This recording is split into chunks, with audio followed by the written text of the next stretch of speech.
Hours నానబెట్టుకున్నాను. ఇది దీన్ని అయితే ఇలా పట్టుకోవాలి. ఇట్లా ఉంటే పర్ఫెక్ట్ వస్తుంది. బెల్లం తీసుకుంటున్నాం సేమ్ క్వాంటిటీ. అయితే మనం కొంచెం వాటర్ ఫర్ మెల్టింగ్. చూడు మనకి పాకం అయితే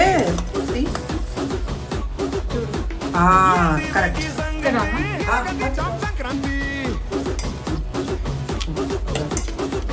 ఈ అరిసెలు ఒక్కళ్ళు చేయలేరు. ఇలా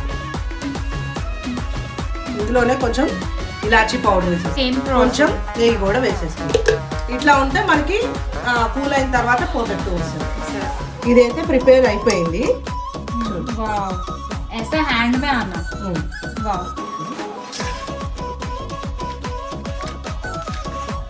पूरी लागा